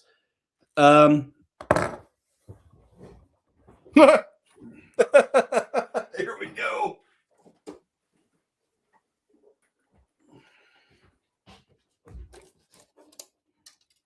Leaf sprung. I think we're all legit. It's nice when you want a toolbox on wheels to carry your stuff. The only difference is he's got all of his light lenses. I don't, but I got a roof. I got my light lenses and they light up. Well, aren't you special? Well, yeah. Aren't you special? Yeah, man. Here's one here. RC Tonka. Yep. Kirk's got one too. We all need to go out and run these things around at some point.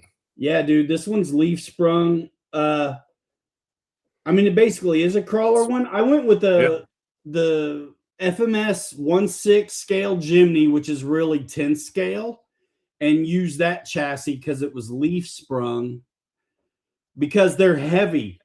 So if you use regular coilover shocks, bro, you're going to need 8 of them, or you're going to have to like preload them to death and thicken up the oil. So I didn't want to do that. So I just got that FMS Jimny and stole the chassis off of it and repurposed it. That's ours. Ours are identical. Exact same. I did exactly what Ryan did. And with the Jimny, you have to, what's cool with the Leafs is you can undo those and move the axle to the bottom of the Leafs instead of above the Leafs, so you can get the ride height you need for crawlers or something like this. This is 155 rims and probably 419 tires. Let me look. I've got the Boom Racing ones on mine. Where are those 382?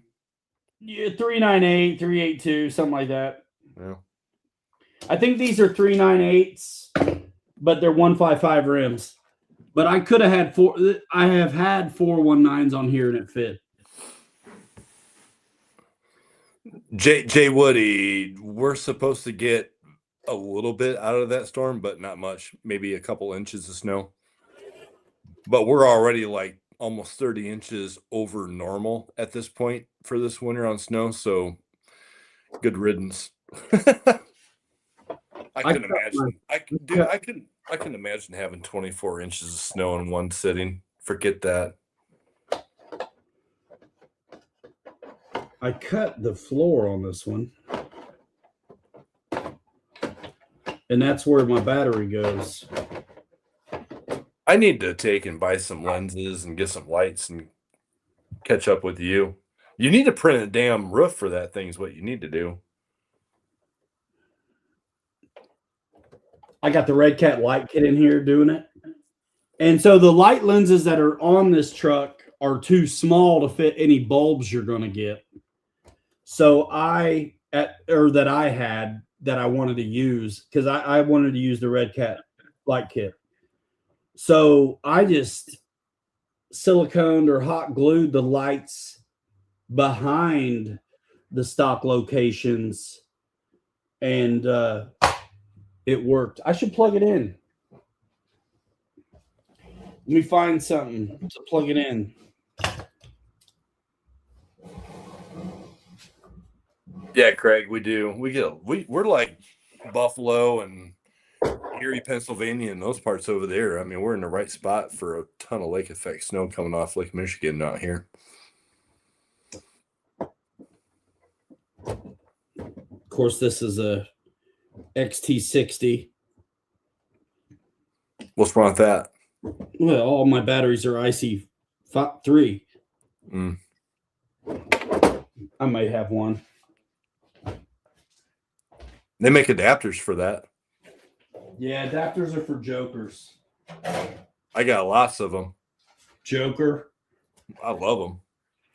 No, they're fine. I just don't ever need them, so they're not handy.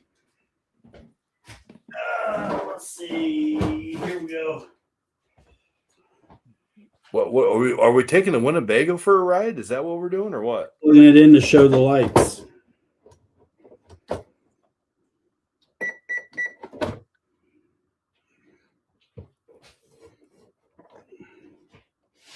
You can't tell unless I turn the freaking lights off. Yeah. It's all right. We know what the lights look like, brother. It's all good. It's not all right. So, Craig, 120 miles south, not that much of it at all. Yeah, it seems like up here, if we drive 10 or 15 miles south, it seems like there's a cutoff, and you don't get anything. Dude, stock location, stock lenses. So why don't you take and put wings on that damn thing and consider it barf? I did the back too. Barf. All right. Drive it off the table and see if it holds up. Dude, it's not even bound up to the radio I use anymore. You think it'd survive the crash off that table?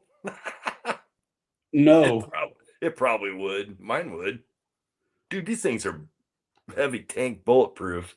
but I just cut the floor out to make it work. Nick, the dog truck is set up for an FCX6 axial.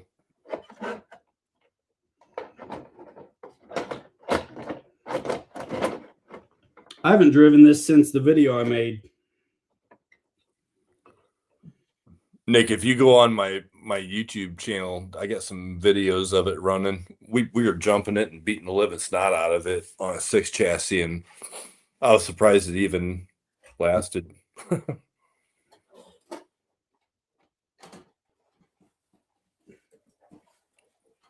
All right, back to food. That thing is heavy, bro.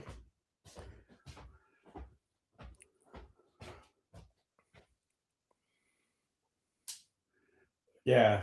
I don't even want to talk about food because I'm going to cut the show off. That's fine. It's almost 9 o'clock anyways. We're getting close to the time for cut off and food. Close enough. But yeah, man. That's the Winnebago. I'd sell it. Yeah, Chris, man, these Winnebagos, I mean, shit. This one that I've got that I converted, like what Ryan did, I used to ride on it when I was a kid at my grandma's house. Dude, I remember hammering parts of mine flat. Oh, yeah. This one of mine's in actually really good shape, outside of missing a couple light lenses, probably because of me. They're probably still laying on my grandma's floor somewhere. I got mine at a garage sale.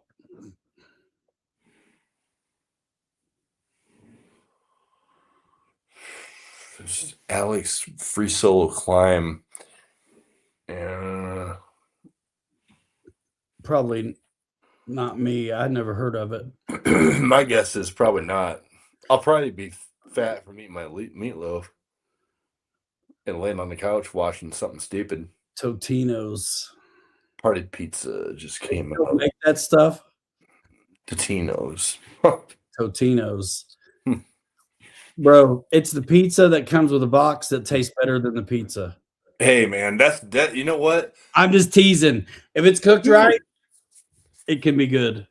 I love nothing more than a Jack's pizza that's super thin. It doesn't have much on it, and you put some extra cheese on it, throw it in the oven for 13, 14 minutes, and you're done. I used to love me the Tombstones, bro. Tombstones are good. Tombstones and Jack's were almost identical, I thought. The Screamin' Sicilian pizzas, frozen, they're actually really good too. Real good. Gotcha. They can hold a lot of extra cheese. Yep. Exactly. The crust is pretty good too. I like the crust on those. It's been years since I've had one. Weren't you over here when I ordered volcanoes? Didn't we get pizza one? I think so. When the hell was that? Was that when you and Dylan were over here? I think so. I think I got volcanoes pizza. I think so. And you were like, man, this is good. It's got the fine ground up like sausage in it. Dude, volcanoes is fire around here. Yeah, Brian, good old Jack's. I love a good Jack's frozen supreme thin crust, like eating cardboard with cheese on it. How great is that? No matter how good the pizza is I've had, it's all second place to Pizza King for me. There's actually Pizza King here, but I have not. It's a little too far to go, so I haven't done the one here. But whenever I go to Muncie, we get it.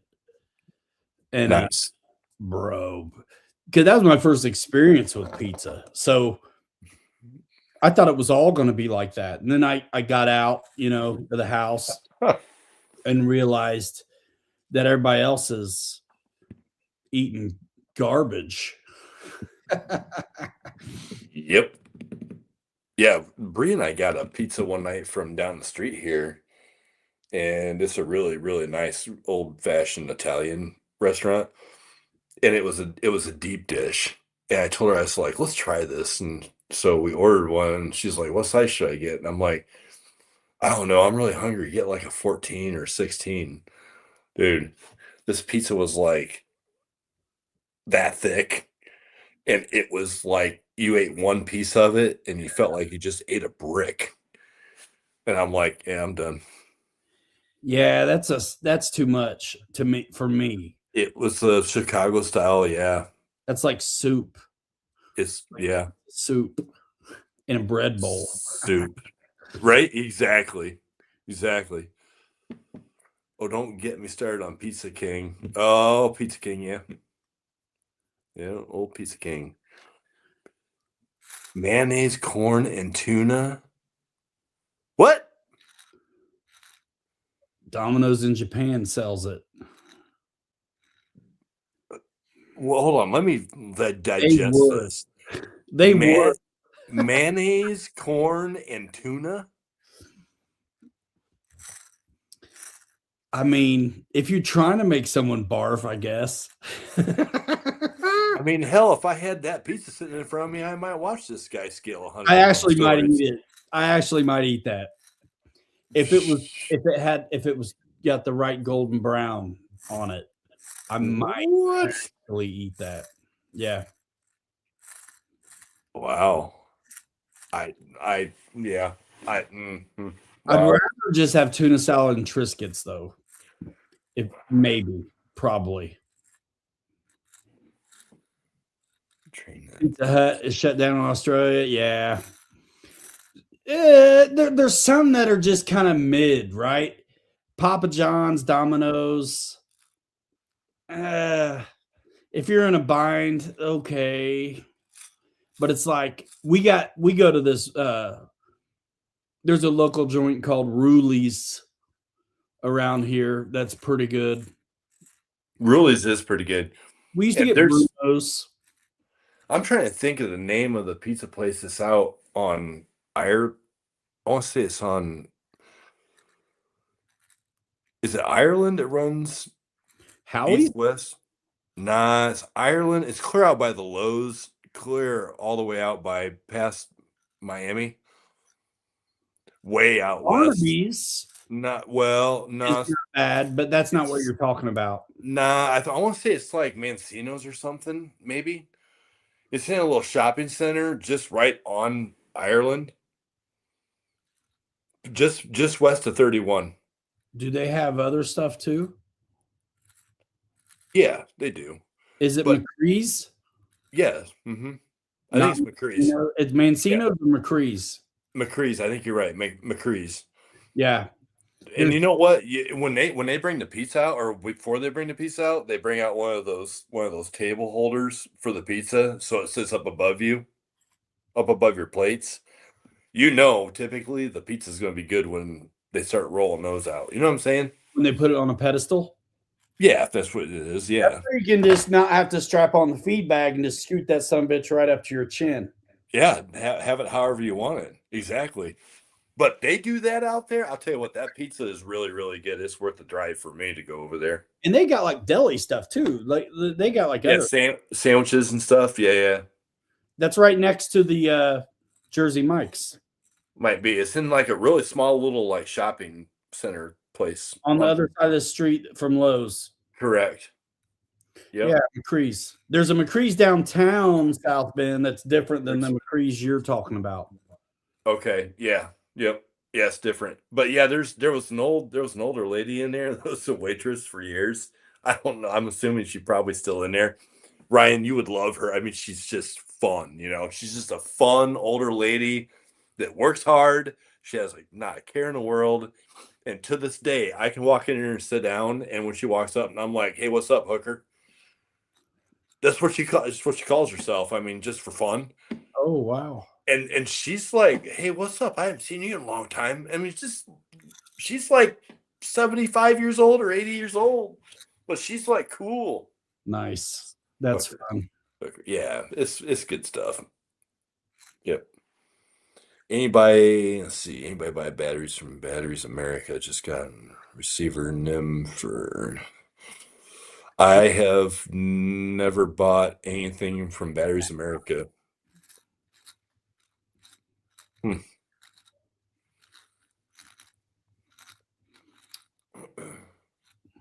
high winds we had today. Got to get up and fix one of my piece of my soffit the other day at lunch because it was Oh yeah, because the winds wind picked up. It was banging around like crazy. Yeah, it was yeah, they were strong. What were they, like 45, 50 mile an hour gusts? I mean, it was bouncing everything around pretty good. Yeah, it was. It was. Beard meets food the guy can eat. Bears beats Battlestar Galactica.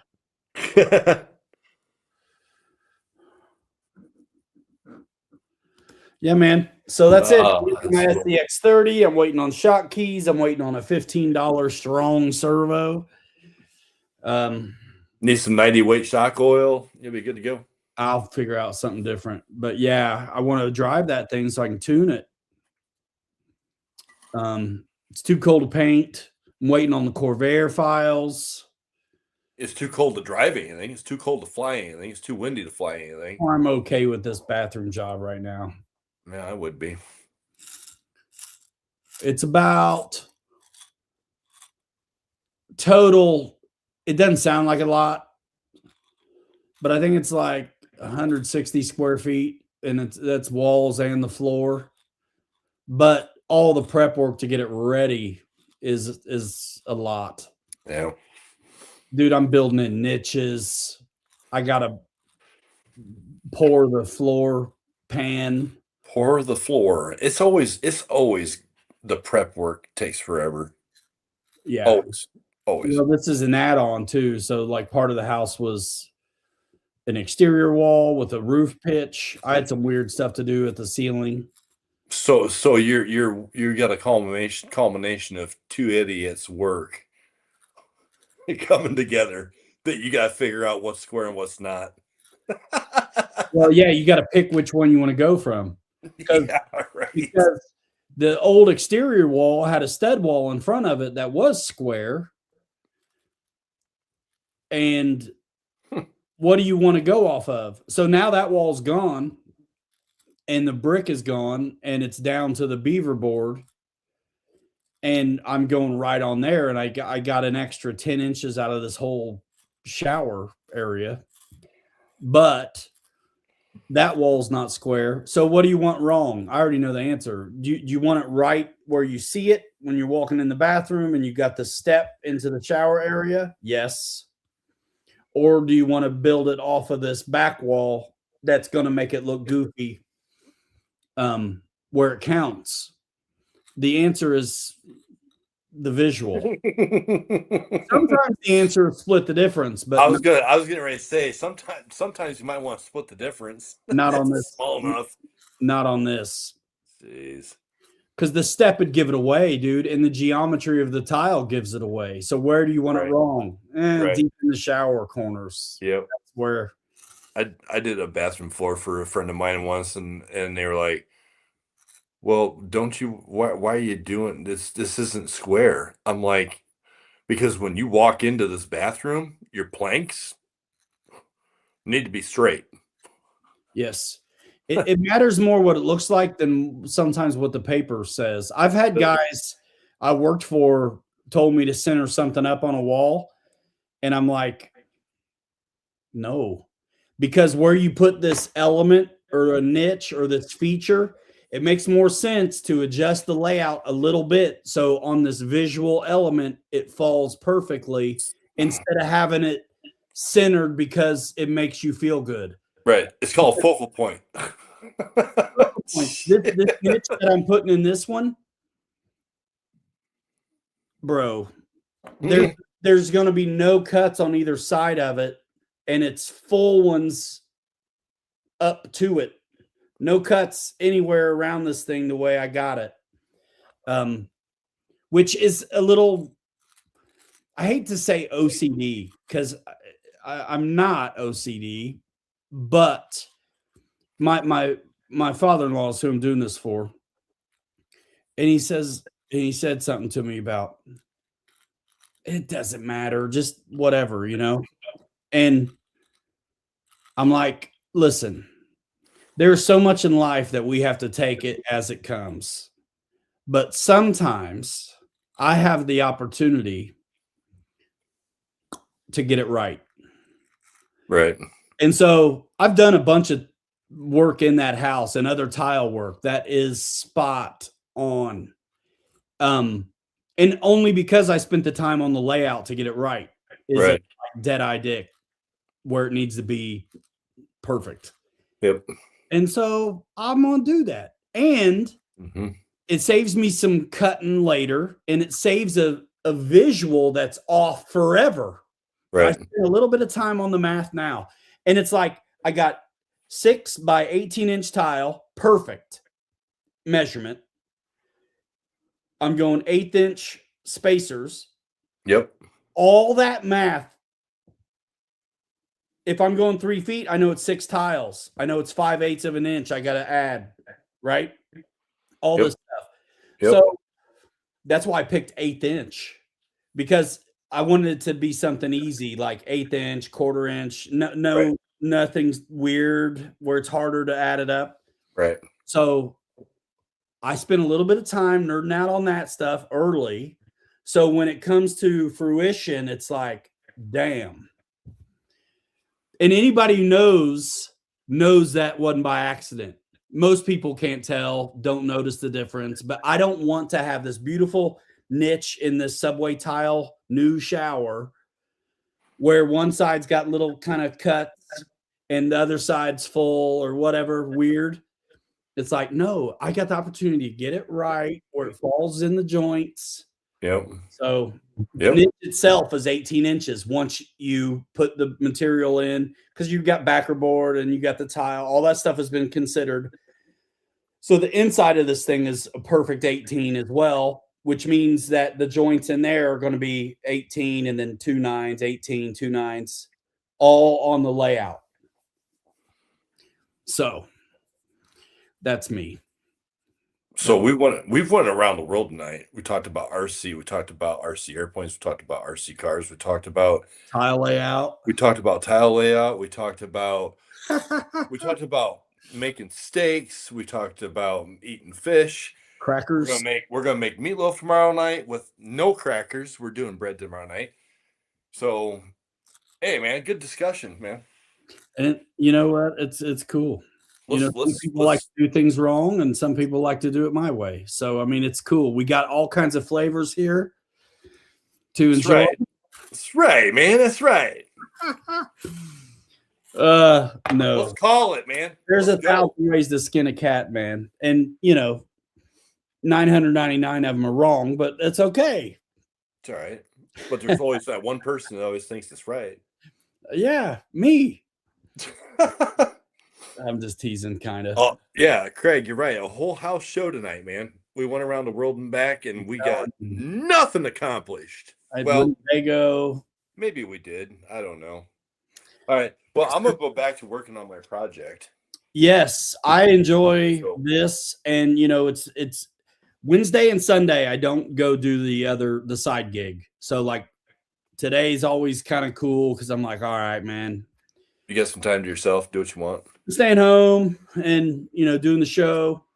And then, depending on what's happening on the weekend, sometimes I'll pop in with something. But yeah, it's cold out. There's enough projects in the queue. I'm good. Check out your buddies, links to Kelly's channels in the description, links to, Horizon, Amazon, stuff like that's in there as well. Short form content. Not much going on now, but there's a lot of good stuff to watch. If you want to get in on the pre-runner game, we've got a handful of videos on those. Get yourself a kit, build one up, man. Be ready in the spring.